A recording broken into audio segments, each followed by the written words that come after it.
Caraga Region nananatiling nasa green category sa nalapit na 2023 BSKE sa kabila ng mga aligasyon hinggil sa mga kulto sa lugar.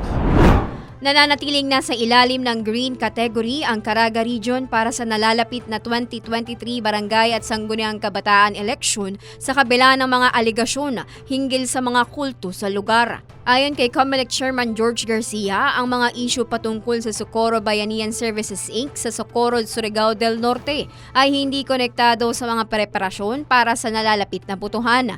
Kaugnay nito, tiniyak ni Chairman Garcia na mahigpit nilang babantayan ang pagdinig sa Senado tungkol sa nasabing usapin. Samantala, inanyayahan naman ng SBSI na dumalo sa isang Senate committee matapos umusbong ang mga aligasyon tungkol sa rape, child marriages, pagbuo ng private army at illegal drug involvement.